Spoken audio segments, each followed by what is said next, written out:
성경 봉독입니다. 다 일어나셔서 에베소서 4장 15절 말씀 한 절 다 같이 읽겠습니다. 에베소서 4장 15절입니다.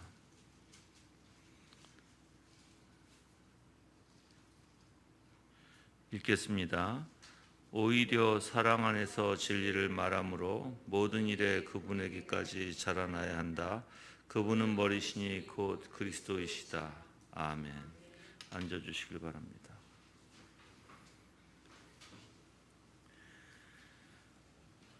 오늘부터는 이제 3권 기독교 강요 3권 들어가거든요. 3권 1장 오늘 시작하는데 이 3권 1장서부터는 성령론의 시작이에요. 성령론. 근데 이미 칼빈은 기독교 강요 1권 13장에서 14절과 15절에서 성령의 신성에 대해서 다뤘어요. 그렇지만 이제 3권 1장에 들어와서는 구속사역에 대해서, 성령의 구속사역에 대해서 다루고 있습니다. 그래서 이 3권에 지금 1장 이제 시작하는 1장부터가 핵심적인 내용이 바로 성령의 사역 없이는 그리스도와의 교통이 불가능하다는 것입니다. 그래서 칼빈의 성령론은 항상 먼저 그리스도께서 당신의 즉 하나님의 자녀들을 위해서 성령을 충만하게 받으셨다는 사실을 선명하게 드러내신다고 말해요.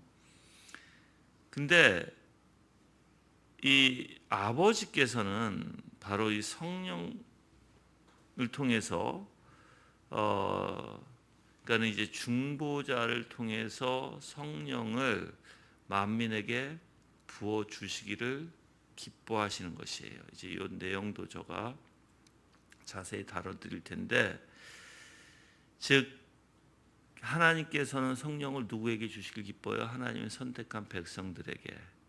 그것을 이제 만민이라고 제가 표현한 거예요. 그래서 성도가 자신의 생애를 더 하나님의 백성답게 살 수 있도록, 그리고 여러 가지 은사로 채워주시고 성령 충만하게 받을 수 있는 것은 바로 주 예수 그리스도를 통해서이고, 그리스도 외에 다른 것으로는 받을 수가 없다라는 거예요. 그래서 사실 이 칼빈은 성령께서, 그리스도께서 우리를 자신에게 효과적으로 묶으시는 띠라고 정의합니다. 그 묶는 띠, 뭘 의미하죠? 연합을 얘기해요. 그래서 우리가 예수 그리스도와 연합은 누가 시키신다? 성령 하나님이 시켜주시는 것이다 라는 거예요. 여러분들 예수님께서 좀 이따 이제 물론 그 내용에 대해서 나오겠지만 예수님께서 성령 충만함을 받으신 이유가 바로 여기에 있어요. 우리에게 그 성령을 부어 주시기 위함이에요. 그래서 이렇게 그 성령을 부어 주심을 통해서 우리가 예수 그리스도와의 이러한 연합이 없다면 주님께서 성취하신 모든 공로가 우리께 될 수 없다. 그 공로, 예수 그리스도께서 취하신 모든 공로는 바로 성령을 통해서 우리에게 다 전가되는 것이고 우리가 누릴 수 있는 것이다 라는 거예요. 자, 그러므로 이제 칼빈은 이 성령의 비밀한 능력을 고찰하라 라고 얘기해요. 즉 성령에 대해서 더 묵상하고 더 배우고 공부해라. 그러면 믿음도 자라게 되고 우리가 그 유익을 누릴 수 있을 것이다 라고 얘기합니다. 그래서 성령께서 우리의 완전한 구원자이신 예수 그리스도께로 어떻게 하죠? 인도하시는 사역이 바로 성령의 사역이에요. 근데 이제 제가 안타까운 게 뭐냐면, 희한하게 사람들은 성령론에 대해서 오늘날은 무지라고 이제 많이들 얘기하잖아요. 그게 좀 안타깝다라는 거예요. 성령은 어떠한 신비적인, 물론 신비롭죠. 역사하신 것도 신비롭고, 어떻게 바람이 불고 어떻게 해서 바람이 불고 오는지 가는지에 대한 것은 우리가 잘 알 수 없다고 성경에도 얘기해요. 바람을 비유해서 예수님도. 그렇지만 그런 거는 참 너무 신비적이죠. 그렇지만 성령께서 하시는 그 사역은 뚜렷하거든요. 성령께서 역사하시면 우리의 중생시키시고 우리를 예수 그리스도로 인도하실 것이고 예수 그리스도와 연합시키실 것이고 예수 그리스도를 닮게 하세요.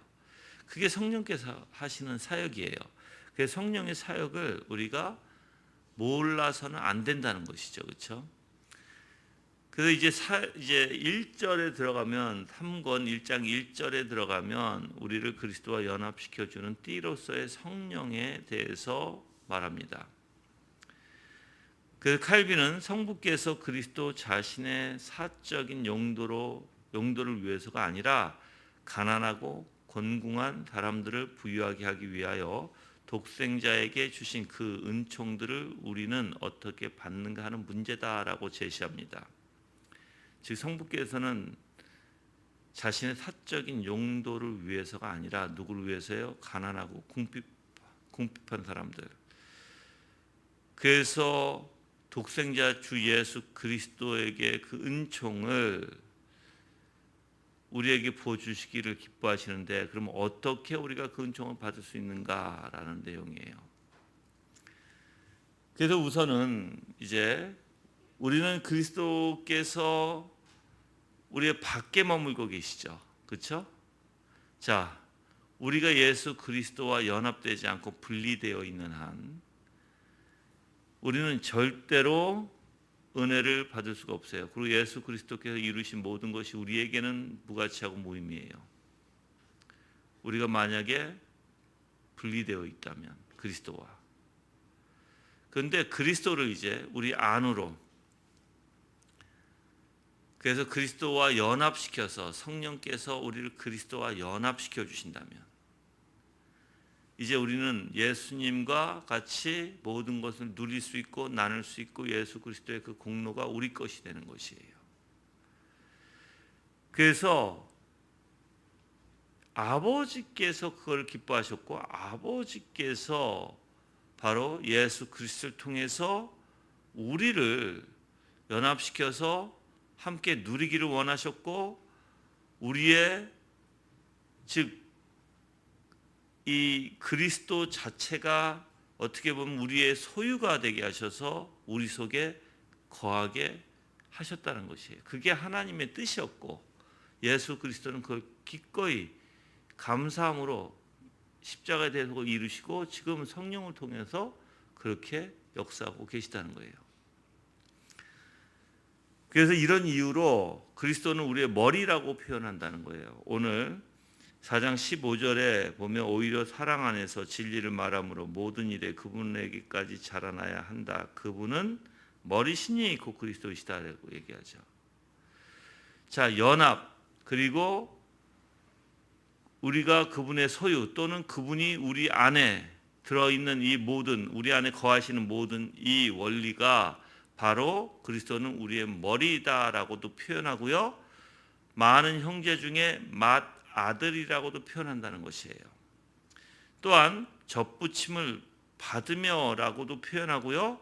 그리스도로 옷 입는다라고도 표현한다는 것입니다. 그래서 우리가 예수 그리스도와 한 몸이 되기까지 그렇게 자라나지 않으면 어떻게 될까요? 그리스도가 가지신 모든 것이 우리에게는 아무런 의미도 없게 돼요. 우리에게는 한 몸이 아니고서는. 그럼 예수 그리스도의 연합이 그렇게 중요한 거죠. 그럼 예수 그리스도의 연합을 누가 시킨다고 얘기했어요? 다시 성령께서 우리를 예수 그리스도에게 연합시키신다. 이것은 믿음으로 받는 것이에요. 믿음으로. 그래서 우리가 만약에 복음 전파를 한다면 예수 그리스도와 친교를 또한 모든 사람들이 일률적으로 받아들이는 것이 아니죠. 복음을. 그렇죠? 그래서 성령이 그들을 일깨워 주시지 아니하면 복음을 그들 또한 받아들일 수가 없다. 그래서 이러한 성령의 신비한 능력을 우리가 더 깊이 묵상하지 아니하면 안 된다라고 칼빈은 얘기해요. 그래서 우리가 성령에 의해서 그리스도와 그의 모든 유익을 누리기 때문이다라고 말하고 있어요. 그래서 이 성령론이 얼마나 귀한지를 알죠. 성령의 역사가 아니면 예수 그리스도를 우리는 누릴 수가 없다. 우리가 예수 그리스도께서 이루신 모든 그 공로를 우리가 얻을 수도 없고 가질 수도 없고 누릴 수도 없는, 그렇죠? 그래서 성령께서 우리를 자꾸만 예수 그리스도와 이제 연합시키셔서 어떻게 하십니까? 예수 그리스도의 것을 우리가 누릴 수 있도록 역사해 주시는 분이 바로 성령이시다라는 거예요. 또한 그리스도를 통해서 주어진 구원을 우리가 잃지 않도록 성령께서 그리스도에 대해서 계속해서 우리에게 증거해 주시는 거예요. 그리스도께서 물과 피로 임하셨다는 것을 요한일서 5장 6절과 7절 한번 가볼까요? 요한일서 이 부분을 여러분이 좀 이해를 하시고 넘어가셔야 되는데 요한일서 5장 7절과 8절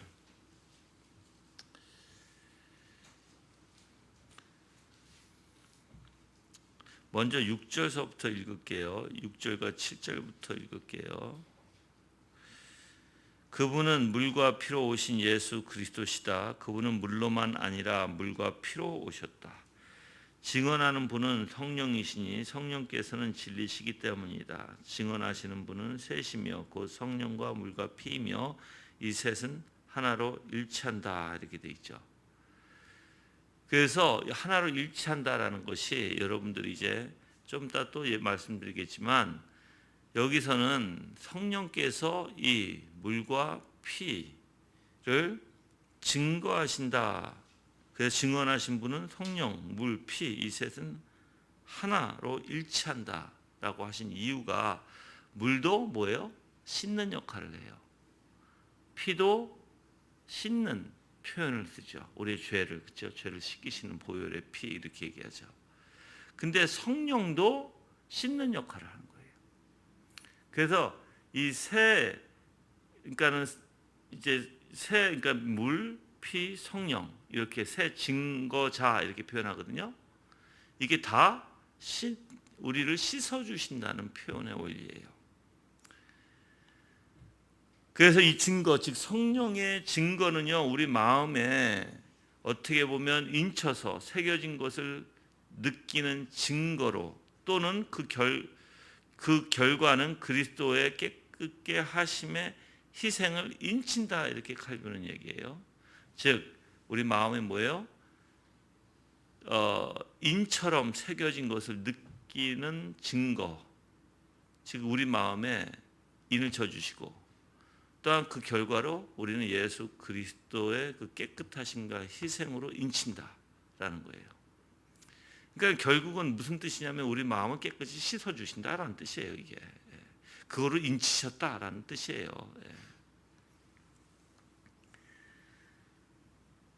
그 베드로도 이 부분에 대해서 베드로전서 가볼게요. 베드로전서 1장 2절.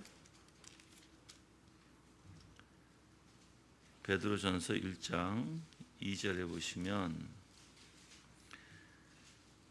곧 하나님 아버지의 미리 아심을 따라 성령의 거룩하게 하심으로 예수 그리스도께 순종하고 그분의 핏부림을 얻기 위하여 택함을 받은 자들에게 편지를 쓴다. 너에게는 은혜와 평강이 더욱 많을지어다 이렇게 얘기하죠. 여기서 성령이 거룩하심으로 순종함과 예수 그리스도의 핏부림을 얻기 위하여 택함 받은 자들, 그렇죠? 그래서 그리스도의 거룩하신 피를 흘리신 것이 허사가 되지 않도록 하기 위해서 성령께서 신비한 물뿌림, 즉 씻어 주심을 통해서 우리 영혼을 깨끗게 하신다는 것입니다. 같은 이유로 사실 고린도전서 한번 가볼까요? 고린도전서 6장 11절 바울이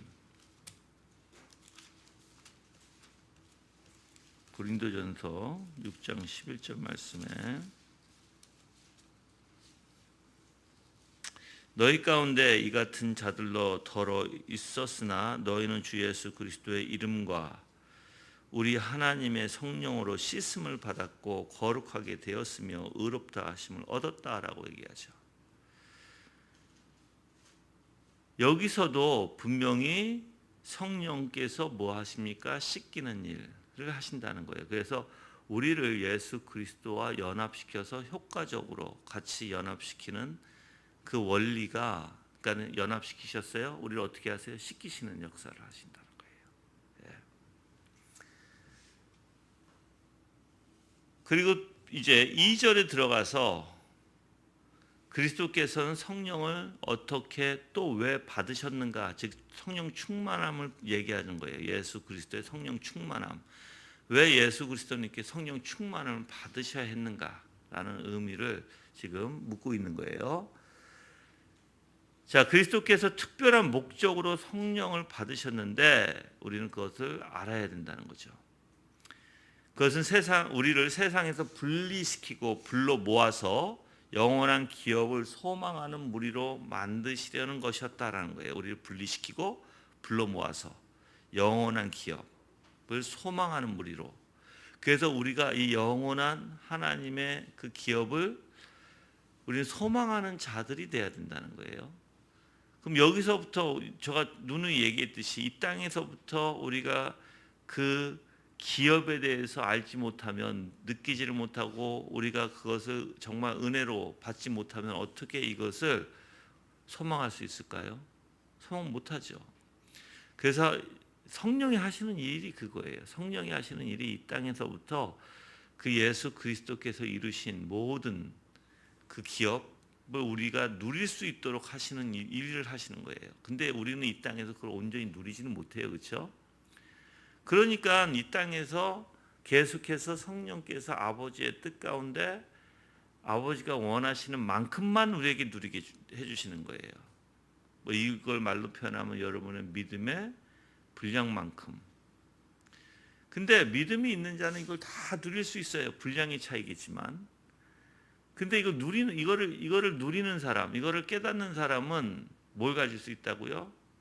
천국의 영원한 기업의 소망을 가질 수가 있다고요. 그게 뭔지 아니까. 그게 어렴풋이 우리 땅에 내가 여기서 누리고 있고 그 행복과 그 기쁨을 맛보고 있기 때문에 우리는 그걸 또 바라볼 수 있게 된다는 것입니다. 그래서 성령을 성결의 영으로 또한 불러요. 성결의 영. 이 성결의 영은요, 우리를 소생시킬 뿐만 아니라 장성케 합니다. 그리고 또한 우리 안에서 하늘에 속한 생명의 뿌리와 씨앗이 되기도 합니다. 즉 우리 안에서 계속 뭘 일으키세요?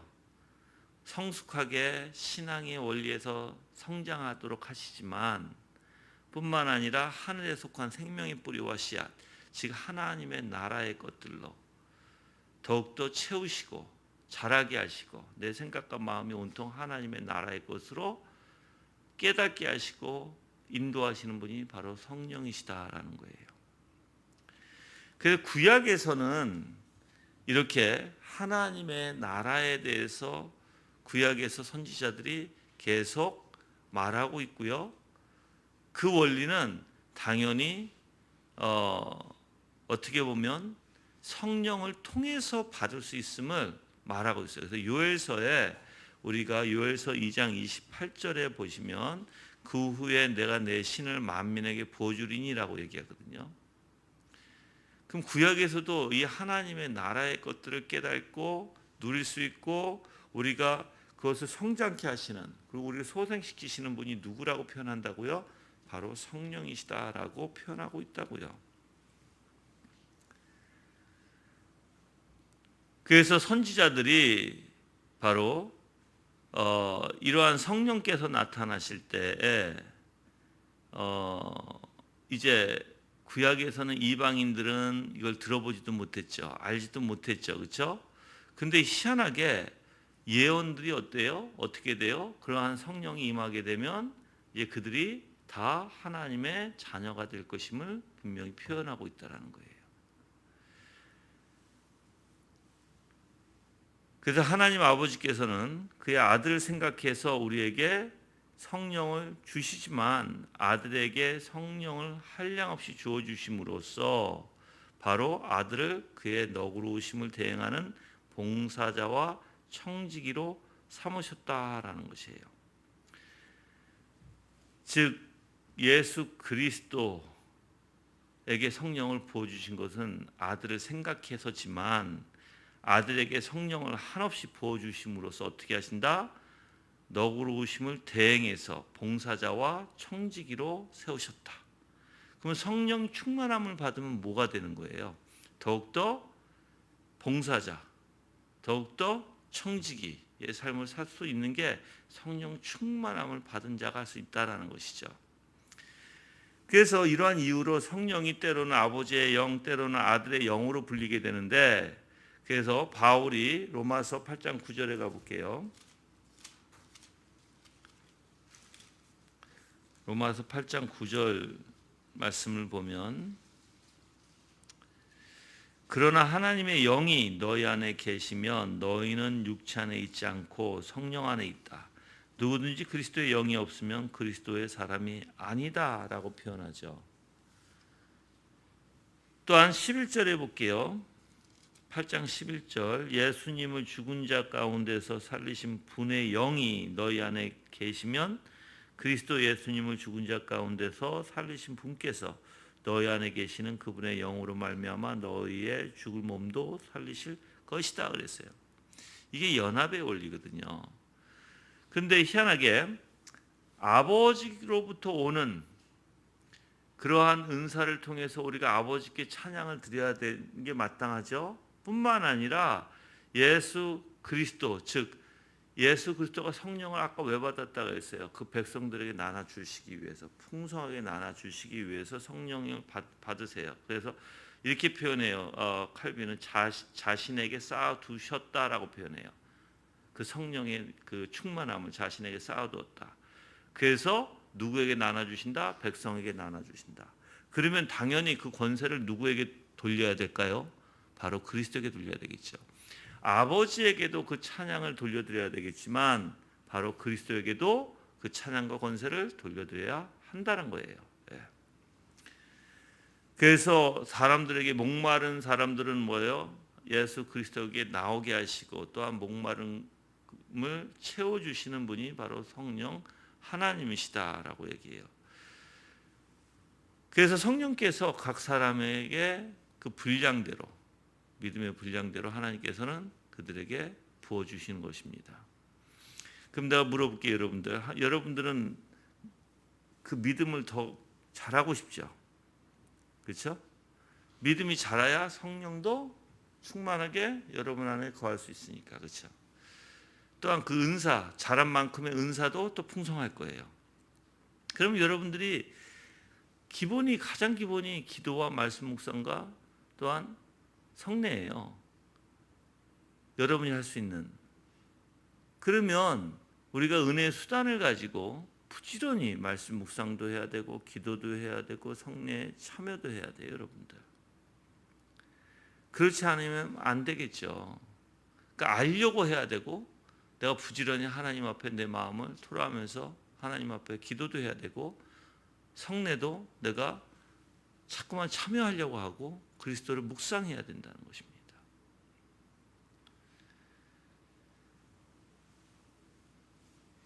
또한 우리는 하나님의 영원하신 말씀이신 그리스도가 동일한 성령 안에서 아버지와의 결합되실 뿐만 아니라 중보자로서의 성격을 지니고 계시기 때문에 바로 성령을 누구의 영이라고 불러요? 그리스도의 영이라고도 부른다.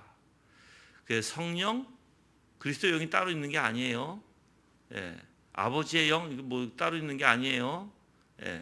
다 누굴 표현하는 것이다? 성령님을 표현하는 것이다. 그래서 우리가 예수 그리스도께서 그러한 권세를 아버지로부터 받고 그런 권세를 지니지 아니했으면 어떻게 됐을까요? 모든 대속은 또는 속죄는 다 숲으로 돌아갔을 거예요. 그렇죠? 그래서 그리스도는 우리에게 살려주는 영으로 또한 알고 있고요. 그렇죠? 또 둘째 아담이라고도 불립니다. 그래서 바울은 하나님의 아들이 자신과 하나 되게 하시려고 그의 소유된 백성 속에 불어넣으신 이 신비한 생명을 악인들도 공유하는 자연적 생명과 대조시켜요. 즉, 신자들이 가지고 있는 뭐예요? 영적 생명. 그리고 악인들이 가지고 있는 자연적 생명을 대조시켜요. 그래서 여러분들이 생각해 보면 한번 하나님의 아들이 자신과 하나 되게 하시려고 불어넣으신 생명은 뭐예요? 그게 성령이죠. 그러면 성령이 가지고 있는 사람은 바로 영원한 생명을 얻게 되는 거죠. 그 영원한 생명을 가진 사람은 누구하고 교류를 해요? 성령을 통해서 그리스도와 교류를 하고 그리스도를 통해서 아버지와 교류를 하게 돼요. 그런 사람들의 삶과 생명과 악인들의 자연적 생명은 다르다는 것이에요. 그래서 세상 사람들은 여러분들,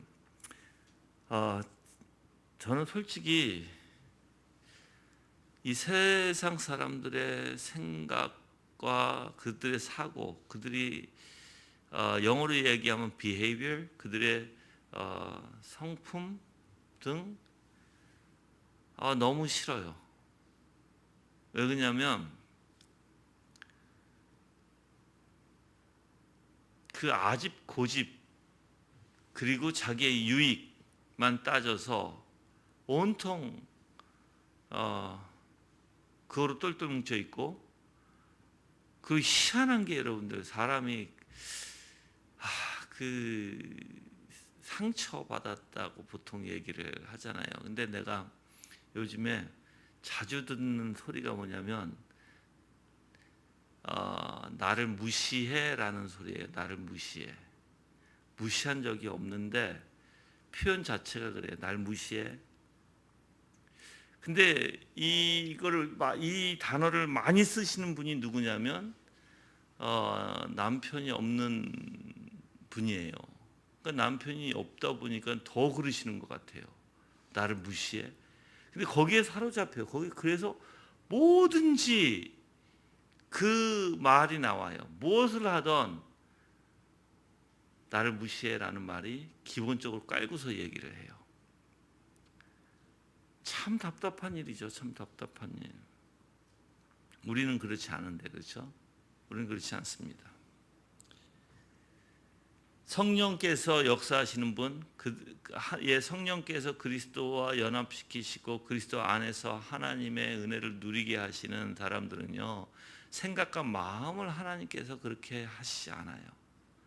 오히려 부드럽게 하시고, 오히려 더 생명의, 진짜 진리의 생명이죠. 진리의 생명을 갖게 하시고, 그래서 진리 가운데 거하게 하시고, 더욱더 진리로 살아가게 하시는 분이 성령이에요. 그러니까 우리의 잘못된 사고와 여러분들 그러한 상처와 그러한 표현과 그 왜 그렇게 나오겠어요, 여러분들? 다 자기의 방어 기제 속에서, 다 자기의 나름대로 그게 자기의 어떻게 보면은 아픔 또는 그게 자기의 아킬레스건이라고 표현도 하죠. 근데 우리는 그렇게 할 필요 없거든요. 우리는 하나님 앞에 맡기는 것이 우리의 삶이고, 모든 사람과 다 화평을 하려고 하는 게 우리의 원리예요. 근데 그게 잘 안 돼요, 여러분들, 사람들은. 그래서 특히 그렇게 상처로 똘똘 뭉쳐지고 자기의 고집과 아집으로 똘똘 뭉쳐지고 그런 사람들은 대화가 안 된다고 그러죠. 대화. 일방적이라고 하는 거예요. 일방적으로. 그러니까 여러분들도 나가서 일을 하면서 세상 사람들과 부딪히지만 정말 힘들어요. 그렇죠? 정말 힘들어요. 나 같아는 가장 악한 자들만 붙여주시는 것 같아. 그래서 내가 더 힘들어. 그러니까 막무가내 무대뽀 대화가 아예 통하지 않는 사람들. 그래서 아침에 눈 비비고 일어날 때 전화 오는 게 겁나고 문자가 오는 게 겁나요, 나한테. 예. 그런 분이 한 분 계세요. 매일 아침마다 그렇게. 그래서 아침에 딱 눈 떠서 전화를 안 보고 싶어요. 그냥 전화를 안 보고 싶어.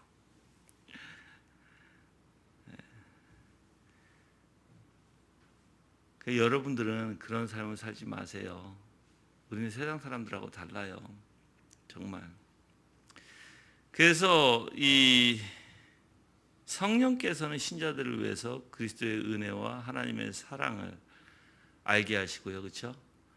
그리고 성령의 교통하심과 관련해서 성령과의 교통함이 없이는 절대로 아버지와의 관계도 없을 것이고 아버지의 사랑을 느낄 수도 없을 것이고 그리스도의 은혜를 맛볼 수도 없을 것이에요, 여러분들. 그래서 성령이 없으면 뭐다? 아까도 우리 성경에서 읽었지만 그는 하나님을 모르는 자요, 생명이 없는 자다. 생명이 없는 자. 우리가 얘기하는 생명 어떤 생명? 영원한 생명. 그 중생한 자들은 이 성령을 가지고 있다라는 거죠, 그렇죠? 그러면 성령께서 그 안에서 활발하게, 내가 얘기하지만 여러분들 성령께서 여러분 안에서 활발하게 역사하시기를 바라신다면 하지 말아야 될 것들이 있어요. 절대 그 성령의 불을 끄지 마세요. 그 불을 끈다는 것은 참된 진리가 성령의 원리인데 참된 진리가 아니라 오히려 자꾸만 여러분들이 거짓, 불평, 불만, 또한 어떻게 보면 어떠한 이유, 핑계로 자꾸만 그걸 된다면 여러분들은 점점 마음이 성령과 멀어질 수밖에 없을 거예요. 정결케 만들어야 돼요. 자꾸만 내 마음을, 내 생각을 정결케, 거룩하게. 그래야만 성령께서 어떻게 역사하시냐면 말씀을 더 깨닫게 하실 것이고 말씀을 더욱더 마음에 품게 하실 것이고 말씀을 통해서 더욱더 하나님의 위대하심을 발견하게 하신다는 거예요. 그게 없으면 우리는 항상 한쪽으로 치우쳐서 우리의 생각에 우리의 중심에서 내 방법과 내 뜻과 내 아집과 내 고집 가운데 내 방패로 내 자신의 스스로 방어하는 기제의 원리 안에서 살아갈 수밖에 없어요. 그러니까 정직해야 되고 정결해야 되고 거룩해야 되고 될수록 여러분들은 그래서 여러분 생각과 마음이 하나님의 뜻이 아니면 밀어내기 시작해야 돼요. 속성도 성품도 마찬가지. 이게 하나님의 원하신 기쁘시지 않는 성품이라면 밀어내시기 시작해야 된다는 거예요. 그러지 않고 그것을 여러분들이 그냥 다 그 성품을 바꾸려고 하지도 않고 그냥 그거를 오기 부리고 있고 여러분들이 내가 뭘까 잘못됐는지도 모르고 그대로 행동하면 절대 성령의 역사는 없을 거예요. 죄와 성령의 역사는 같이 임할 수가 없어요, 여러분들. 그 이제 3절에 들어가서 성경에서 이제 성령의 칭호들이 나옵니다. 칭호. 그렇죠? 부르는 이름들. 그래서 우리가 성경에서는 어떠한 칭호들이 성령에게 적용되는지를 우리는 주목해야 되는데 성령께서는 이제 양자의 영이라고 불리죠. 왜 양자의 영이라고 불리냐면 즉 아버지께서 우리의 아버지가 되기 위해서 그래서 그 사랑하는 독생자 안에 우리를 포용하시고 또한 풍성하신 은혜 자비를 우리에게 증거하시는 분이시기 때문에 양자의 영이다 이렇게 불러요. 그 하나님 아버지께서는 우리 아버지가 되기 위해서 어떻게 하신다? 사랑하는 독생자 안에 그 우리를 포용하시고 또한 풍성한 자비로 채워주시고 그리고 또한 우리가 기도할 때 믿음을 갖도록 격려해 주시고 또한 우리가 두려움 없이 아바 아버지라고 부를 수 있도록 해주시는 분이 바로 양자의 영이신 성령이시다라는 거예요. 또한 보증의 인이라고 불리우죠. 이거는 우리의 기업, 즉 예수 그리스도께서 주신 그 기업, 그것을 성취하시고 이루시는 분으로 보증이며 인이라 이렇게 표현해요. 보증의 인이라 이렇게 표현하는 거예요. 그래서 또한 죽은 자들과 같은 우리 인간들에게 생명을 주셨고, 그렇죠? 또한 확실한 보호 안에 거할 수 있도록 하시고 안전하게 인도하시고, 그래서 보증이며 인치셨다 이렇게 표현하는 거예요. 보증되시며 인치시다. 뿐만 아니라 이제 생명이라고도 불리우죠. 생명. 왜 생명이라고 부르죠? 우리에게 그 생명을 주시는 이, 예수 그리스도께 연합시켜 주시는 이가 바로 성령이시기 때문에 그래요. 뿐만 아니라 물이라고도 불려워요. 물. 그렇죠? 왜 그러냐면 열매 맺는 땅에 뭐예요? 계속 물을 부어줘야 열매가 맺죠. 의의 싹, 그렇죠? 의의 열매를 맺게 하시는 분, 그렇게 해서 불러요. 그래서 이사야서 55장 1절에 너희 목마른 자들아 물로 나오라 라고 얘기하고요. 이사야서 44장 3절에 내가 가란 자에게 물을 주며 마른 땅에 시내가 흐르게 하리라 이렇게 얘기해요. 이게 다 누구를 뜻하는 거예요? 성령님을 뜻하는 것입니다. 그리고 또한 요한복음 7장 예수님께서도 이렇게 얘기했어요. 요한복음 7장 37절에 누구든지 목마르거든 내게로 와서 마셔라 이렇게 얘기하죠.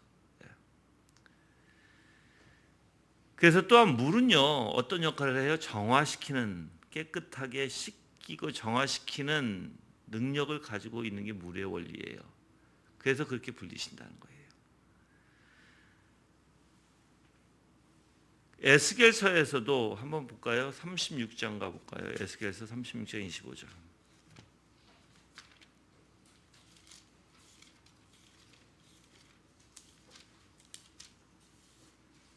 에스겔서 36장 25절 말씀. 너희 위에 정결한 물을 뿌릴 것이니 너희가 깨끗하게 될 것이다. 내가 너희를 너희 모든 부정함과 너희 모든 우상에서 정결케 할 것이다 라고 얘기하죠. 그래서 우리를 정결케 만드시는 이가 바로 성령님이시다라는 거예요. 뿐만 아니라 이제 기름 또는 기름 부음이라고도 표현하죠.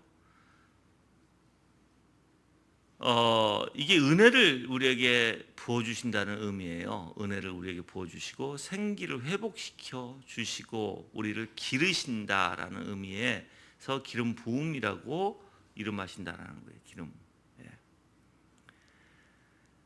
또한 성령님은 우리의 사악하고 무절제한 욕망을 어떻게 하세요? 지속적으로 없애요. 소멸시켜요. 그래서 우리 마음에 뭘 넣어주세요? 사랑과 헌신을 넣어주세요. 그렇죠? 하나님을 향한. 그래서 우리의 마음에 불타오르게 하시는 분으로서 기름 부음이라고도 표현한다라고 얘기합니다. 또 불이라고도 얘기해요. 불. 그 기름 부음, 불 같은 원리 속에서 얘기합니다. 불은 또 우리를 아까도 얘기했지만 지속적으로 우리의 욕망, 무절제한 욕망을 지속적으로 소멸시켜 나가기 때문에 불이라고도 표현하는 것이에요. 또한 샘이라고도 표현합니다. 샘. 성령은 하늘에 속한 모든 부요가 샘으로부터 흘러나오죠. 그래서 샘이라고 묘사하기도 합니다. 뿐만 아니라 주의 손이라고도 표현해요. 왜 그래요? 능력, 하나님의 힘, 하나님의 능력을 표현할 때 사용합니다. 그래서 이 성령님의 이 힘은요, 우리를 감화시켜요. 감화시켜서 우리 속에 하나님의 생명을 불어넣어 주시고, 그리고 더 이상 우리 자신의 힘으로 살아가는 것이 아니라 이제 온전히 하나님과 동행하게 하시고 예수 그리스도의 영향을 받게 하시고, 그리고 우리의 동기부여가 되게 하셔서 하나님 앞에 나아가고 주님과 동행할 수 있도록 성령께서 해주신다는 것입니다. 그래서 우리 자신의 힘으로 이제 행동하는 삶을 멈추게 하시고 그리스도만을 의지하는 삶을 인도하시는 분 또한 성령이시다. 그래서 우리 속에 있는 어떻게 보면 은혜로 우리에게 어떤 열매를 맺게, 의의 열매, 선한 열매를 맺게 하시는 분이 바로 성령이시다라는 거예요. 그래서 우리가 성령이 없으면 우리 마음은 어떻게 될까요? 이렇게 자꾸만 우리를 선하게 깨끗하게 은혜롭게 만들어 가시는 분이신데 그러한 분이 없으시면 어떻게 해요? 우리의 마음은 어둠과 사악한 마음뿐이 없다라는 것입니다. 그래서 성령님이 있는 사람과 없는 사람 달라요, 여러분들. 진짜 달라요. 달라요. 근데 사람들은 성령님의 역사로 인한 그런 모습들이 그들의 삶에 나타나야 되잖아요. 그렇죠? 근데 그런 것이 없으면 어떻게 돼요? 그런 것이 없으면 참 문제죠. 근데 우리는 그걸 분별을 못 해요. 분별을. 그러니까 이게 어떤 원리냐? 뭐 믿음이 있냐, 믿음이 없냐, 믿음이 맞냐라는 원리인데 성령은 믿음의 본질이에요.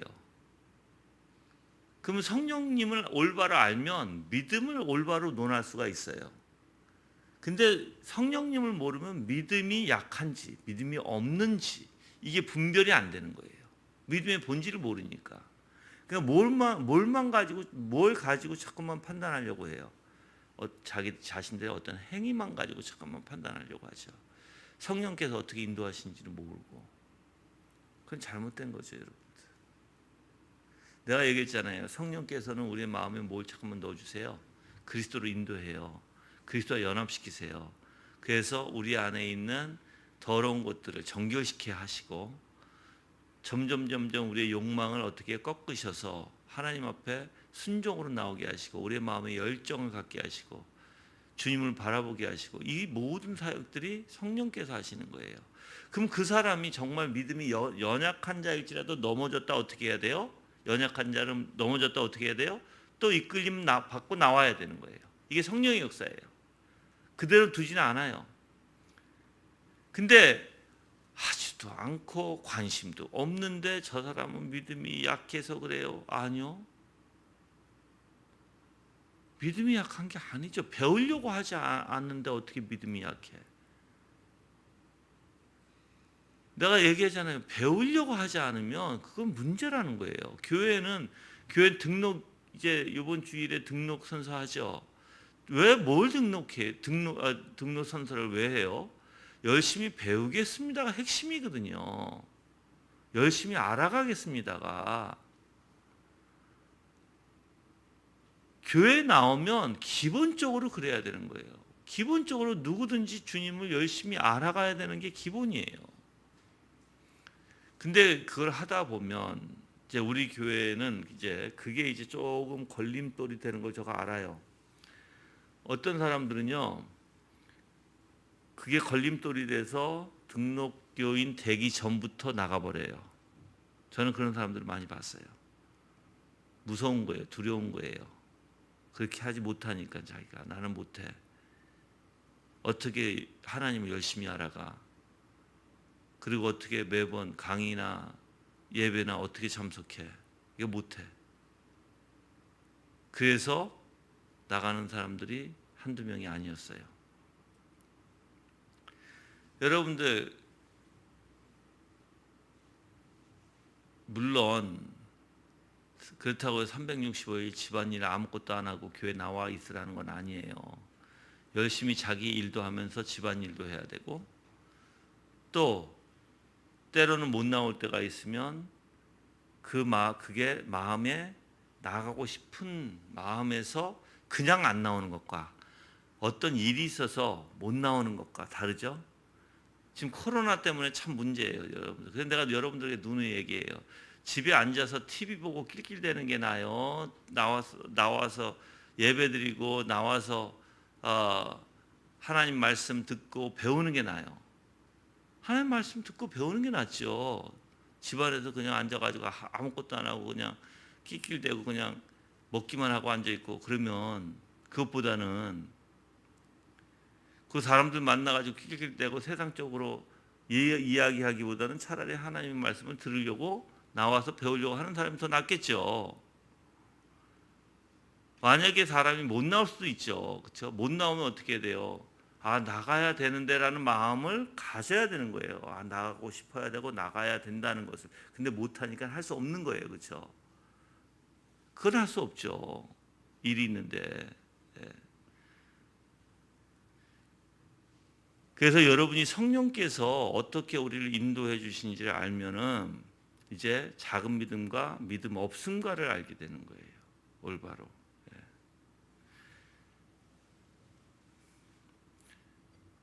그래서 우리의 마음이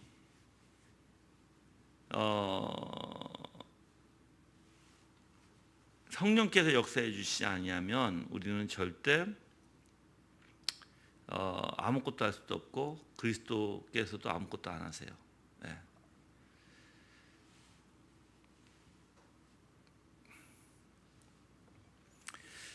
그래서 이제 예수 그리스도께서 연합되고 예수 그리스도로부터 모든 은혜를 얻기 때문에 이제 성경에서는 그리스도가 우리의 머리가 되신다고 얘기합니다.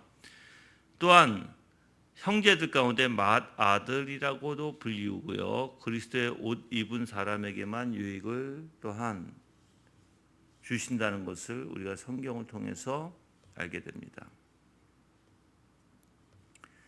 그래서 연합한 자들에게 예수 그리스도와 연합한 자들에게만 유익하지 그리스도가 그렇지 않는 자들에게는 오히려 그들은 나중에 저주가 될 거예요. 예. 그래서 연합의 원리 안에서 그리스도의 살 중에 살이고 뼈 중에 뼈가 되게 하신다는 거예요. 그리고 우리를 예수 그리스도와 하나가 되게 하시고 거룩한 결합에 의해 동일한 사실을 보증해 주시는 분이 바로 성령이시다라고 얘기합니다.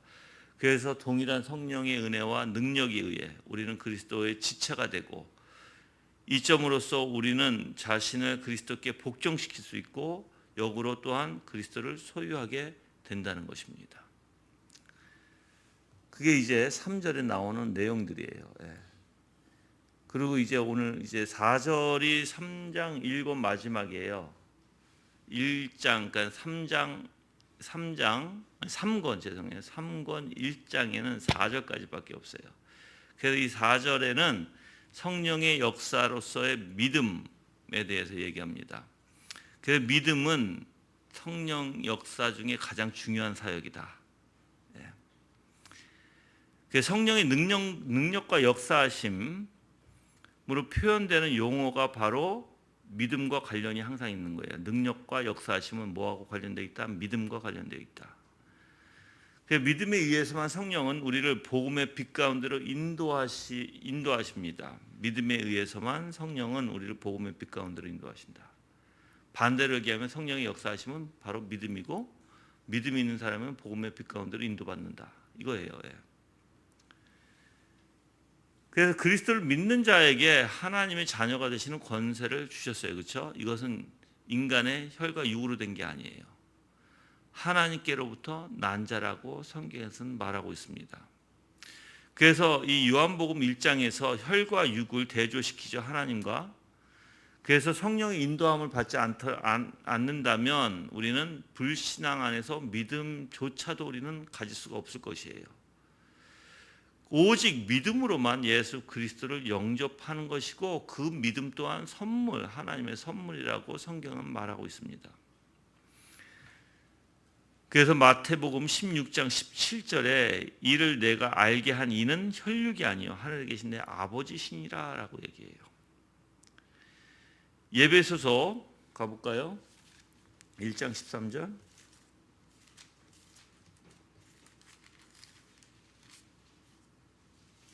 에베소서 1장 13절의 말씀에 보면 그리스도 안에서 너희도 진리의 말씀 곧 너희의 구원의 복음을 듣고 또한 그를 믿어 약속의 성령으로 인치심을 받았다라고 얘기하죠.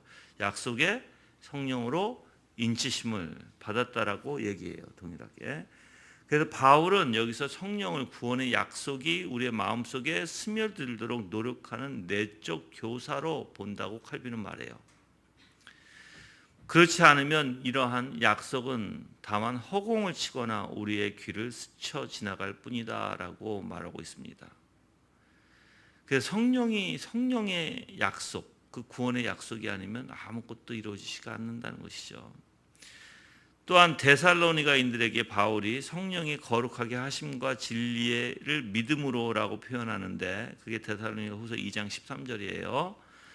즉 하나님의 받은 사람들은 오직 믿음으로 성령에게서부터 나온 사람들이라는 거예요. 오직 성령으로부터. 또한 요한일서 3장 24절에서는 우리에게 주신 성령으로 말미암아 그가 우리 안에 거하시는 줄을 우리가 아느니라. 그렇죠? 또한 요한일서 4장 13절 그의 성령을 우리에게 주심으로 우리가 그 안에 거하고 그가 우리 안에 거하는 줄을 아느니라라고 얘기해요. 그래서 이 연합의 원리, 그래서 성령께서 내 안에 계시고 내 안에 계시면 우리가 예수 그리스도와 연합되는 것이고 내가 예수 그리스도와 연합되면 바로 우리가 하나님 아버지를 아바 아버지라고 부를 수 있는 양자의 영을 가진 자라는 것입니다. 이게 다 믿음의 원리라는 거예요. 믿음의 원리. 또한 요한복음 14장 17절에 예수 그리스도께서 제자들에게 뭐라고 얘기하냐면 세상이 받을 수 없는 진리의 영 이렇게 또 표현하고 있어요. 세상이 받을 수 없는 진리의 영. 누구한테 주시겠다고 약속했어요? 제자들에게. 그래서 하늘의 지혜를 받을 수 있는 것이 바로 이러한 세상이 받을 수 없는 진리의 영으로 인해서 하늘의 지혜를 받을 수 있다라는 것입니다.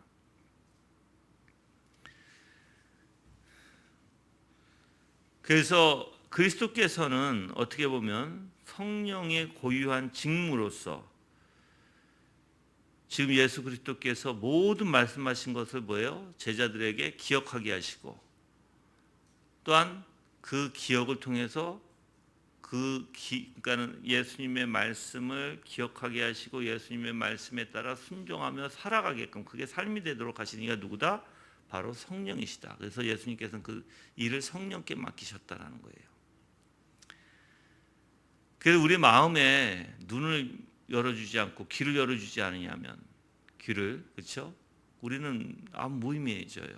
그래서 우리가 조명받는 게 얼마나 중요한지도 알게 됐겠죠, 그렇죠? 그래서 성령님은 우리를 위해서 천국의 보고를 여는 열쇠라고도 칼빈은 부르고요. 또한 성령의 조명은 우리를 통찰력의 예리함이라고 불리우는데 이는 옳은 말이다라고 칼빈은 말하고 있어요. 그래서 여러분들이 이 성령의 사역을 사실 칼빈은 굉장히 높이 평가합니다. 그래서 여러분들도 계속해서 성령에 대해서 공부하셔야 되는데 저는 사실 성령에 대해서 제일 제가 공부하면서 머리에 남았던 게 존 오웬의 성령론이에요. 존 오웬의 성령론인데 여러분들도 한번 시간이 되면 저는 이미 그 강의가 다 끝났어요. 그건 다 강의를 끝냈는데 여러분이 한번 책을 읽어보시는 것도 좋다라고 저는 생각해요. 성령의 역사에 대해서. 그래서 이 성령께서는 사실 내적 교사다라고 얘기를 하는 거예요. 내적 교사다. 아버지께 인도하시고 아버지께서 택한 백성들을 택한 백성들을 이 성령께서는 그들을 아버지께로 인도하시는 그런 사역을 갖고 계시죠. 그래서 완전한 구원이 사실 그리스도의 위격 안에서 발견되고요. 그래서 구원에 참여할 수 있도록 그 위격 안에서 발견된 것을 우리가 구원에 참여할 수 있도록 바로 성령께서 예수 그리스도에게 이렇게 띠로서 우리를 연합시키는 것입니다. 그 구원에 참여할 수 있도록 이제 누가복음 3장 16절에 그분은 성령과 불로 우리에게 세례를 베푸신다라고 표현하죠. 그리고 우리를 그의 복음을 믿는 믿음의 빛 가운데로 이끄시고 우리를 중생케 하셔서 새로운 피조물이 되게 하신다는 것입니다. 또한 우리를 성별하셔서 세속적인 더러움을 씻기시는 거룩한 성전이 되게 하시는 분이 바로 성령이시다라고 얘기해요. 그래서 여러분들 지금 쭉 들으시면서 성령님이 하시는 일이 너무나 많죠. 근데 우리 교회는 많이 들어와서 다행이지만 오늘날에는 이 성령을 자꾸만 신비로운 이상한 신비주의로만 만드는 복음주의 사람들이 있어요. 신비주의 사람들이. 인격이세요. 인격을 가진 분이세요. 그러면 우리가 그 성령님을 관계 안에서 알게 되고요. 깨닫게 됨으로써 알게 되는 거예요. 그래서 영혼이라는 표현은 관계적 단어이고 사실 그 관계적 단어는 그러니까 영혼이라는 건 두 가지가 원리가 있어요. 영혼이라는 이 단어의 원리는 관계적이다, 책임적이다. 이거 옛날에 다 배웠을 거예요, 여러분들. 이 두 가지가 성령이 임하시면 그 우리에게 이루세요. 관계를 이루시게 하시고 또한 책임 있게 하시고. 그게 성령이 하시는 사역 중에 하나예요. 그래서 인격적으로 이제 성령을 우리가 만나게 되면 하나님의 말씀을 깨우쳐 주시고 깨우쳐 주시면서 하나님이 어떤 분인지를 알아가게 하시는 분이에요. 그래서 그 원리에서 이제 그래서 여러분이 성령께서 내 안에 계시다는 것을 어떻게 하냐면 말씀을 깨달아서 하나님을 더욱더 알게 되는 거죠. 점점 하나님을 더 알아가게 되고 믿음의 분량은 있어요, 여러분들. 내가 아는 하나님과 여러분이 아는 하나님이 달라요. 그래서 믿음의 분량은 있지만 그 안에 뭐가 있습니까? 다 하나님을 알고자 하는 본질이 있다라는 거예요. 하나님을 사랑하고 싶은 본질이 있고 더욱더 하나님을 가까이 하고 싶은 본질이 있어. 뿐만 아니라 죄를 미워하는 본질들이 있어요. 다 강도의 차이는 있겠지만. 그래서 하나님께서는 그 성령을 통해서 우리에게 계속해서 거룩으로 인도해 주시길 기뻐하신다는 거예요. 물론 이제 계속해서 여러분이 더 배우시겠지만 그래서 성령께서 오늘 하시는 일에 대해서 간단하게 여러분들에게 1절에서 4절까지의 내용을 지금 설명해 드린 것입니다. 성령님 모르시면 안 돼요, 여러분들. 성령님을 모르면 믿음의 확신도 안 생겨요. 뭐가 뭔지도 모르고 분별력도 없게 되고.